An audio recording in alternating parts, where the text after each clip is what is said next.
আমরা চাই প্রশাসন এবং পুলিশ বিগত 3টা ইলেকশনে যে ভূমিকা রেখেছে, আমরা বিশ্বাস করি এই প্রশাসন এবং পুলিশ বিগত 3টা ইলেকশন থেকে তারা শিক্ষা লাভ করেছে। তারা ব্যালটে সিল দিয়ে তারা অনেককে সরকার বানাইছে। এই সরকার কি টিকতে পারছে? এই সরকার টিকতে পারছে?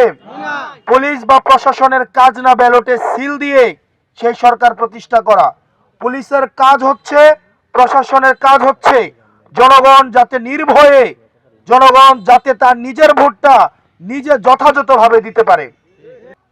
আমি আপনাদেরকে কয়েকটা প্রশ্ন করব, আপনারা উত্তর হয় হ্যাঁ দিবেন অথবা না দিবেন, দুইটা থেকে যে কোনো একটা, হয় হ্যাঁ অথবা না, এর বাইরে কোনো উত্তর না। আপনারা কি চাঁদাবাজ মুক্ত বাংলাদেশ চান? আপনারা কি দুর্নীতিবাজ মুক্ত বাংলাদেশ চান? আপনারা কি ভারতীয় গুন্ডামি এবং আগ্রাসন মুক্ত একটা বাংলাদেশ চান? আপনাদের এই যে পুরনো সংবিধানের, এই সংবিধানের আপনারা সংস্কার চান?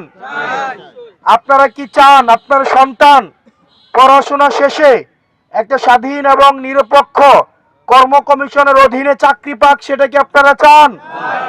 আপনারা কি চান আমাদের নির্বাচন প্রত্যেকটা 5 বছর পর পর একটা স্বাধীন নির্বাচন কমিশনের অধীনে হোক, সেটা কি আপনারা চান? আপনারা কি চান পুলিশ জনগণের হোক, সেটা কি আপনারা চান? আপনারা কি চান বাংলাদেশটা দুর্নীতি মুক্ত হন, সেটা কি চান? তার মানে যদি প্রত্যেকটা প্রশ্নের উত্তরে আপনারা হে হয়েছে নাকি না হয়েছে, হে হয়েছে নাকি না হয়েছে, তাহলে গণভোটের যে প্রশ্নের উত্তরটা পরীক্ষায় আসবে, নির্বাচনে আসবে, হ্যাঁ অথবা না, সেখানে টিকমার্ক দিতে হবে। আপনারা কোনটায় টিকমার্ক দিবেন? কোনটায় টিকমার্ক দিবেন?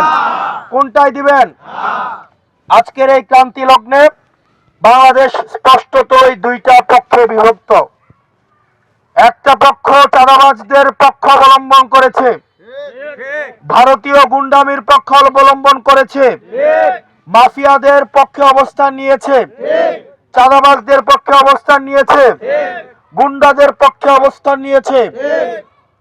2009 পরবর্তী সময়ে গণতন্ত্রের জন্য যারা রক্ত দিয়েছে, ঘাম দিয়েছে, শ্রম দিয়েছে, বিএনপি জামাত সহ বিভিন্ন রাজনৈতিক নেতাকর্মীরা যারা রাস্তায় শ্রম দিয়েছে, ঘাম দিয়েছে, গ্রেফতার হয়েছে, গুম হয়েছে, তাদের রক্তের উপরে দাঁড়িয়ে কতিপয় রাজনৈতিক দল আমরা দেখতে পাচ্ছি আবার ভারতীয় দাবেদারি শুরু করার পায়তারা করছে। আমরা দেখতে পাচ্ছি যেসব মিডিয়া, যেসব ব্যবসায়িক শ্রেণী, যেসব কর্পোরেট মিডিয়া, ব্যবসায়িক শ্রেণী, যেসব আমলারা আমাদের ভাইদেরকে হত্যাযোগ্য করে তুলেছে, আমাদের ভাইদেরকে আগুন সন্ত্রাস হিসেবে মিডিয়াতে প্রচারিত করেছে, আজকে দেখতে পাচ্ছি অনেকেই তাদেরকে বুকে টেনে নিচ্ছে। প্রিয় ফতেহাবাদবাসী, আমরা আমাদের জায়গা থেকে আমরা বাংলাদেশ বর্তমানে দুইটা ভাগে বিভক্ত। একটা পক্ষ চায় গোলামি আর আরেকটা পক্ষ চায় আজাদি। একটা পক্ষ চায় স্বাধীনতা, আরেকটা পক্ষ চায় পরাধীনতা। একটা পক্ষ চায় ভারতীয় তাবেদারি, আরেকটা হচ্ছে চায় বাংলাদেশের স্বনির্ভরতা। আমরা চাই আজাদি, আমরা চাই বাংলাদেশের স্বনির্ভরতা, আমরা চাই বাংলাদেশ কে পরিচালনা করবে, কে সরকার গঠন করবে, সেটা বাংলাদেশের জনগণ সেটা নির্ধারণ করবে। দিল্লি থেকে কোন এজেন্ট ভিত্তিতে হাসিনাকে যেভাবে এজেন্ট নিয়োগ করার মধ্য দিয়ে বাংলাদেশটাকে একটা সাবকন্টিনেন্ট হিসেবে, আমাদের একটা কলোনিয়াল একটা স্টেট হিসেবে দীর্ঘ 1.5 দশকের বেশি সময় ভারত পরিচালনা করেছে, আমরা চাই না বাংলাদেশ আবার তার অতীতে ফিরে যাক। বাংলাদেশের কে মসনদে বসবে সেটা নির্ধারণ করবে বাংলাদেশের জনগণ।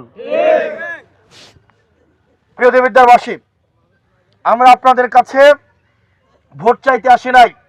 ভোট আপনারা যাকে ইচ্ছা তাকে দিবেন।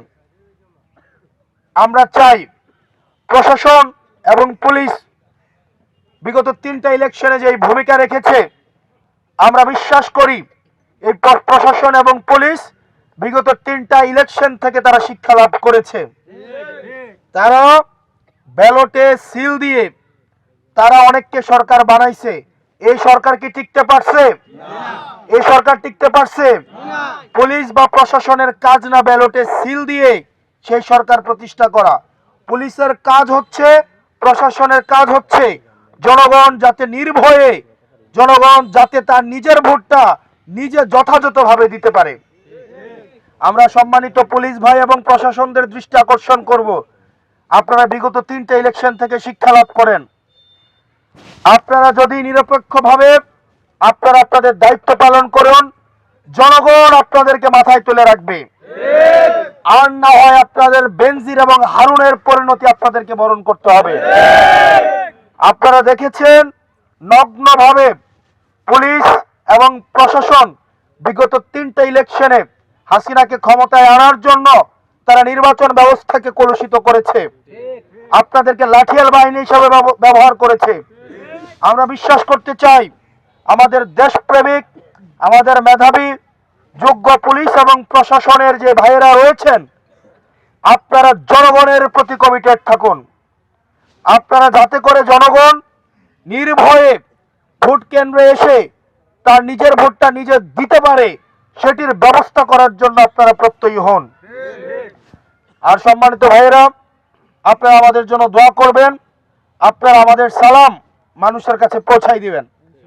আমি একা মানুষ, 2 পায়ে যদি হাঁটি একদিনে হয়তো 10 মাইল হাঁটবো, এবং সেটা হয়তো একদিকে হাঁটবো। বাকি একদিকে হাঁটলে তো 3 দিক বাকি থাকে না? থাকে কিনা? আমরা যদি শুধু হাঁটতেই থাকি দিন শেষে কোনো লাভ আছে? বলেন, লাভ আছে? এখন বাকি 3 দিকের হাঁটার দায়িত্ব কে নিতে হবে? কে নিতে হবে? আপনাদের নিতে হবে কিনা? আমি আপনাদের এলাকার সন্তান, আমি দেবিদ্বারের সন্তান, আমি আপনাদের সন্তান। আমার এই কাজটাকে, এটা আপনাদের কাছে আমি ভোট চাইতে আসি নাই, বরং আমার পক্ষ হয়ে আপনি মানুষের কাছে ভোট চাইতে যাবেন। নিজের সন্তানের জন্য আপনাকে কাজ করতে হবে। আপনি আমার জন্য দোয়া আমি চাই না, শুধুমাত্র আপনি আমার জন্য দোয়াই করবেন, বরং আপনি আরো 10টা মানুষের কাছে আমার জন্য দোয়া চাইবেন। আমি শুধুমাত্র এটা চাই না যে আপনি আমার জন্য ভোট দিবেন, বরং আরো 10টা মানুষকে আপনি উৎসাহিত করবেন যাতে আমাকে ভোট দেয়। প্রিয় দেবিদ্বারবাসী, আপনাদের সাথে প্রতিনিয়ত দেখা হবে, সাক্ষাৎ হবে। আপনারা ভালো থাকবেন, সুস্থ থাকবেন, এবং প্রত্যেকেই এইখানে আপনারা যারা আছেন, আমাদের সালাম, আমাদের প্রত্যাশা, আমাদের যেই ইনসাফপূর্ণ বাংলাদেশের যে স্বপ্ন, দুর্নীতিবাজ এবং চাঁদাবাজ মুক্ত বাংলাদেশের যে স্বপ্নের যে বার্তা, সেটা আপনারা জনগণের